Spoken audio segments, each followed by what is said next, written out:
So, hello and welcome to the YouTube channel. My name is Abdul Sulayman, and in this video I have a special guest, James Adcock. He's the #1 GB junior in the UK, and so I've basically brought him onto a video. We're going to try and do a 93 kg preview weight class, get to know a bit more about James himself, his preparation leading towards, and also what he thinks of the class. Just a nice fun introduction, get to know him, and yeah, let's see how this goes.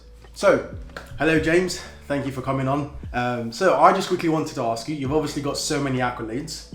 Is there anything you can tell me and the viewers that, like from your earlier days when you were a lot younger, that you think little traits, activities you took part in, sports maybe, that you think has benefited you or given you the edge or made you who you are today as basically #1 junior in the UK as of now?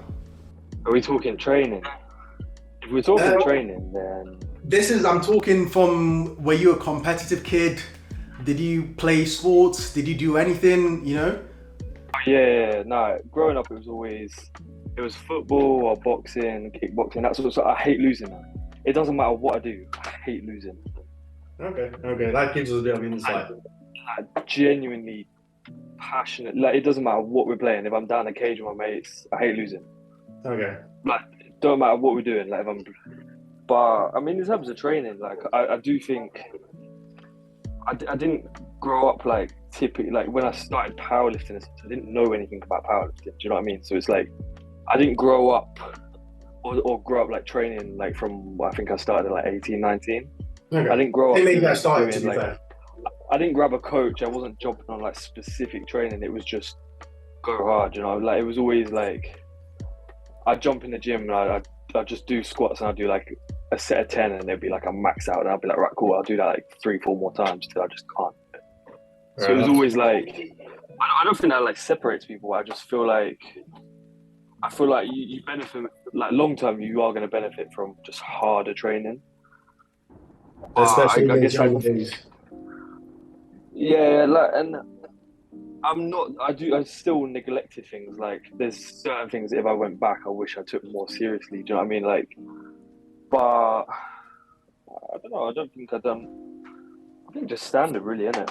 But That's a different mentality. Everyone has something special, I guess. Because I think powerlifting, as much as it is a physical game, there's also a mental component to it. And like you need a little bit of something extra just to be that person who's willing to push through. Because doing prep, like those final 3 weeks, they're not easy. A lot of people will sandbag, a lot of people will bail out on lifts, especially when you get to those heavier loads and you need that special, that little something that makes you a little bit different just to keep on pushing. And I guess like you said, you hate losing, and I'm thinking, you're probably thinking about that when you're training. And if you've got a heavy single or something, you're not just gonna bail out or think, I'm gonna skip it today. You try to push yourself a bit extra. Yeah, I think like when you're training as well, mentally you have to, once you start thinking you're not going to get the lift, it's done, do you know what I mean? Like I've never, unless like circumstance late, my second attempt's hard or something like that, like you never think you can fail, do you know what I mean? Ever. As soon as you start thinking you can fail, like realistically it's kind of game over, innit? Or like even like with training, it's just like I've never approached a session thinking like, fuck, that's going to be hard. Because, I mean, why should you? Do you know what I mean? I'm sure you're the same, innit? Everyone's very similar. Everyone's very similar. You definitely don't want to have negative thoughts going into a single. I think it's almost like, because I'm notorious for squatting without any spotters. And I just do the same. I like that little edge where it's more like, there's nothing on the side. Like, really, I need to dial in. If this doesn't go, it really doesn't go, and I put myself into the situation. So it's just a little bit of an extra thing, yeah. But saying that, if training's going how it should be, then you shouldn't need the spotters. Do you know what I mean? True, very true. Yeah, you shouldn't be overshooting. Right. So I've got an interesting twist now. Obviously, in powerlifting, you seem like a confident person, right? In terms of your numbers, in terms of approaching the bar, when you're approaching that bar, that deadlift, you're 100% believing in yourself that you're going to execute and get the lift. Now, in terms of outside lifting, so in your personal life, growing up, what have you always considered yourself a confident person who's willing to go 100% on everything? Or is it more like on the physical side, you're that kind of person, but on the outside social life, conversation, studies is slightly different? Yeah, like I'd say so. I don't wanna call myself arrogant or anything because I'm not. But I've got a really bad trait. Like whatever I do, I have to be the best at it. Like it's a weird like competitiveness that like it doesn't matter. It's I just get really frustrated if I don't know things or I lose. That's like with training and stuff. I have to know what I'm doing. I have to know the numbers. Like it's outside of training as well. Like I don't know. That's fair. I'd say I'm confident. I'd hope to say I'm confident. You know, like, Okay, yeah, that's fair, man. That's very, very fair. That's very, very fair. Yeah, that's interesting. Well, it was nice to get a little bit more about you. Obviously, now you are heading into a very, very competitive battle in the 93 kg. Well, self-confidence is everything, especially when guys are going to get to that last deadlift.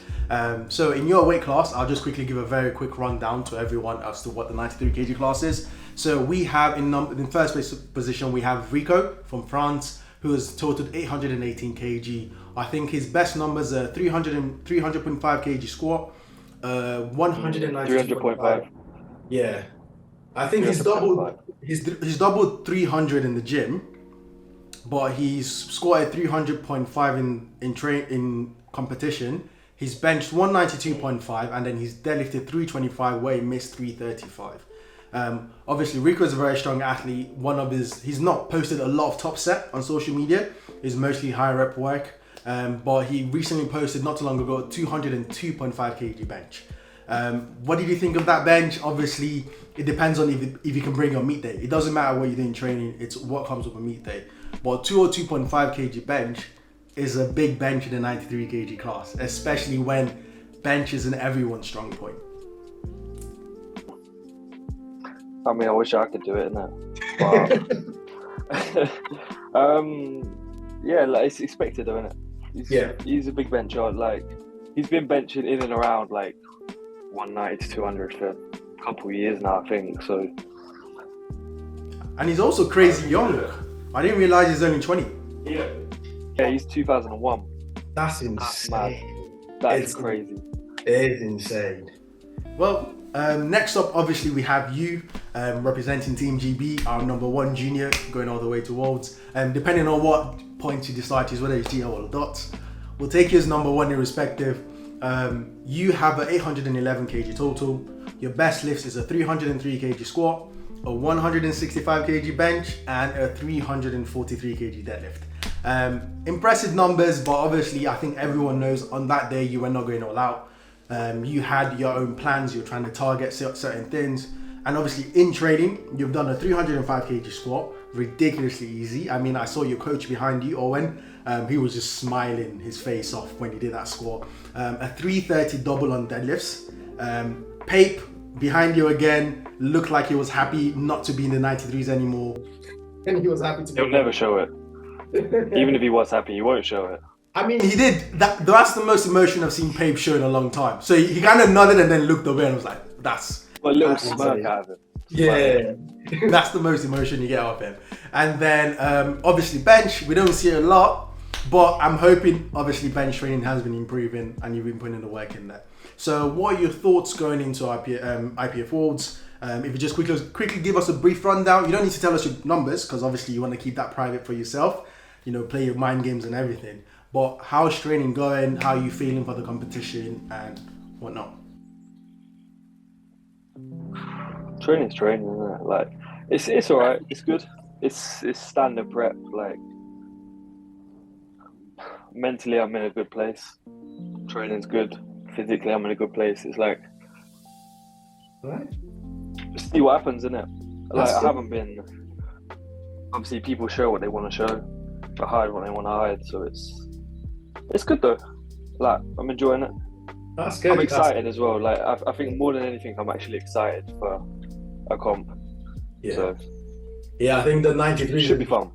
93 is definitely one of the most stacked IPF Worlds, I think. Yeah, it's either 93s, 83s, and then the 59s. Ridiculous. For the men. Yeah. I didn't know there's so many of them. I was so surprised. And I think they're about 4 lifters or 4 or 3 lifters that could potentially total more than the open men did at IPF Worlds. So yeah, there are strong kids in there. But just to pivot on to the next lift. Sorry? That is close, like 1 to 8. It's good. It's very close, and a lot of them have been hiding their training numbers too. So, or they're posted, but they're not popular on social media, so you have to find them. And like they've been putting some decent numbers. But obviously, next up in your weight class, you have Shane Knott, the American lifter who's doubled 716 pounds. That's 325 kg. Missed 345 based off on lockout at his PLA meet, and also he's recently scored 300 kg. Bench, not much again, not a big bencher, boys, around 175. What do you think of the Americans coming over? Obviously, there's him, and then there's Alexander. Alexander's more of a subtotal person, so I don't think he'll be in the final battle with you guys. But obviously, America's far from Turkey. So how do you think they'll stack up? How do you think they'll take the experience? What do you think they'll bring on the day? Do you think they'll be in the mix? Or do you think Yu Ling from Sweden will be able to pivot his way into that mix and potentially get a top 3 position? Right, I think the Americans, it's a long way to go, but I don't think that's going to be an issue. Do you know what I mean? Like, it's not. It does obviously affect you a little bit, but it affects us all. Do you know what I mean? Like, hopefully they take into account time zones, travel, like coming over. I know a lot of the Americans coming over like early. I don't know really. Like, did you listen to there was a podcast earlier? It was the Two White Lights one. Have you listened to it? What did he mention? I listened to a few Two White Lights episodes. So they were talking about obviously the 93s, but they were talking about just me, Rico, and Shane, and I was like, you can't really count out, was it Alex Hood and Yulong? Like, they're still good lifters, do you know, like really good lifters. Yeah. So, I mean, past there, I think there is a drop off, but like, if you look at their training, they're all looking at like 800 plus. So, yeah. I'll say Alexander is more of a subtotal. He has a very big score. I think he scored at 292.5, around there somewhere. I think 292.5 or 295. Bench is also around 195, 200. 197, but I think he was injured. Oh, was he injured? Okay. Because he hasn't posted anything recently. It must have been rep work. They said on this podcast he changed coach, but I'm sure he missed the deadlift maybe as well. Maybe I think he was trying to catch up. I think he would have tried to catch up with Shane, so he would have had to add 30. So probably like 315 maybe. Okay. I think that's a complete guess, but I wouldn't count him out or you. The Swedish, yeah, like he was strong. He scored 290 in the gym. Although it was a scary 290, I'm not gonna lie to you. That looked like an RP10, but it looked like a misgrooved RP10 290 because he scored 290 twice or multiple times at this point. His bench looks very strong, 200 consistently. Deadlift is around the 310, 315 range. So I think those two lifters are a disadvantage because obviously majority of their gain will be made in the subtotal. And then they're almost playing how far can I push it to make you guys misload. And it'll be a case of if someone overshoots for second or first, then they might get the chance to jump into the 3rd position, I think. I think that's the way it'll shape up. But they are very strong lifters. Deadlifters always get that advantage, don't they? So it's... unless you've got a monster bench, that's the thing. We'll see in it. I feel like you can't really... It's all well and good having a good subtotal, but if you can't play the game at the end, then you lose out pretty much. But even if like you're ahead, like you can't use that. Do you know what I mean? Like you're always coming out like 5th to the end or 6th to the end. So it's, but they might have good days. I'm sure they will. Alright, we'll see what you guys put up. I think the 93s total wise would definitely be one interesting to watch. But also I think it will be between you guys in the 93s and Coco Clement for best lifter.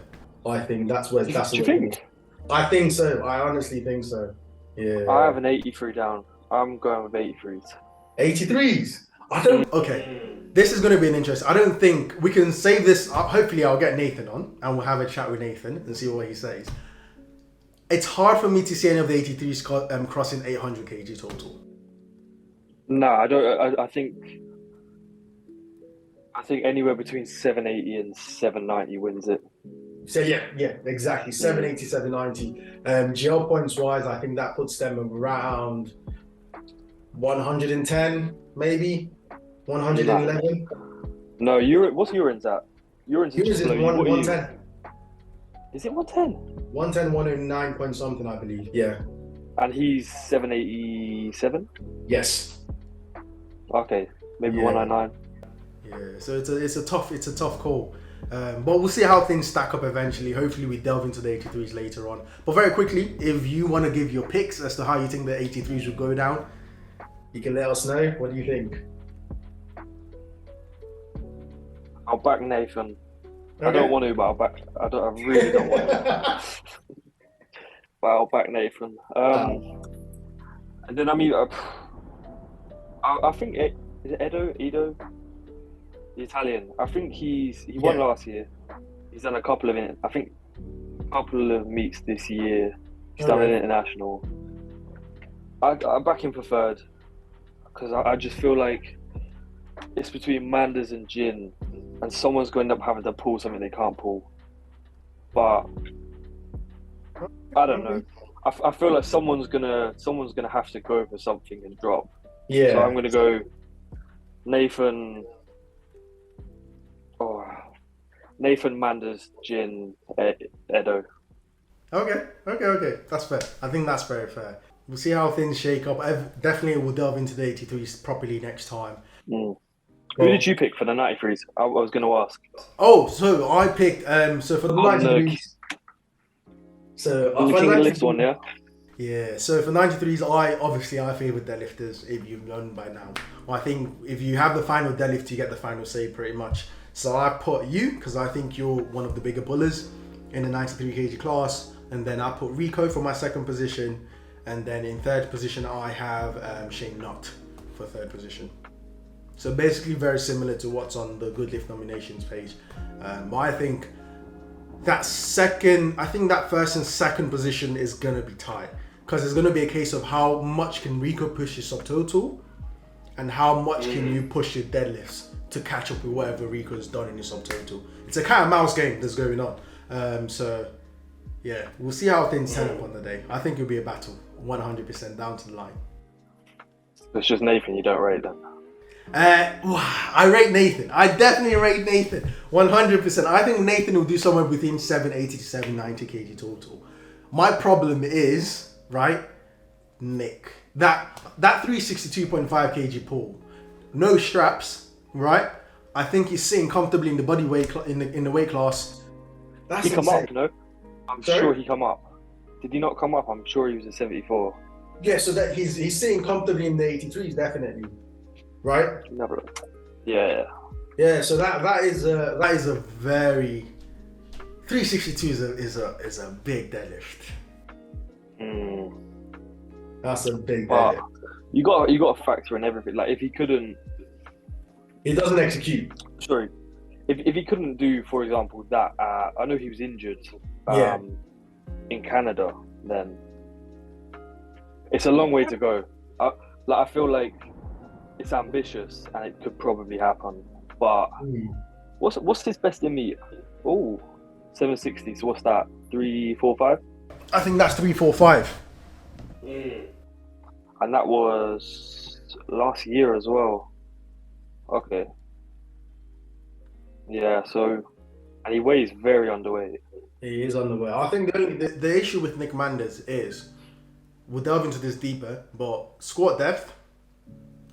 If he can get his second squat in, I think that's where things get very dangerous for Nathan. If he misses on squat depth, Nathan's in the clear, 100%. But if Nick can get 2 squats in, things get very, very ugly for Nathan. That's the problem. Sean Jin's good as well. Sean Jin is good, yes. He's got on paper, a better subtotal than Nathan, and just pulled, 305? Yes. It's big deadlift. But he's also going to be playing the weighting game also, because obviously it's going to be Nathan and Nick pulling afterwards. So Nathan will clearly see whether he needs to pull to surpass Jean. Is whether he wants to pull. It's a question for Nathan. It's really a question of Nathan for. He's gonna outpull Jean. I think he'll definitely pick a number that out totals him. The question is, how much do I need to put on this deadlift to prevent Nick from surpassing it? That's the only reason why I put Nick, because it's a very tricky position to be in, and it's a situation where you really have to settle. Am I going for second, or am I going for the number I think I have in my head? Yeah, like I don't know. Hopefully it's good. I want to watch it. Like I really want to sit and watch it. 100%. Yeah. I'm just looking now. Nick has really, I'm not gonna say bad, but he misses a lot of squats. He underperforms a lot. Yes. I don't know. Hopefully I can watch it. Enjoy it, man. It'll be a battle person. I want to sit there like a fan for that, to be honest. Yeah, it'll be fun, man. Don't drain yourself for the meet. Go like before deadlifts, because that's where the real fun is. No. I'll sit there and I'll just sit there eating, to be honest. Fair enough then. Do you know how early they're weighing? They're weighing at 6 a.m, isn't it? He's adjusted his schedule. Like I will talk with him later. He's doing a ridiculous schedule right now just to accommodate for it. Yeah, but he's a dedicated man. Well, cool. So thank you very much, guys, for getting to the end of the video. Obviously, wish James Adcock a very successful competition, and hopefully you have fun in Turkey. Catch you later, man.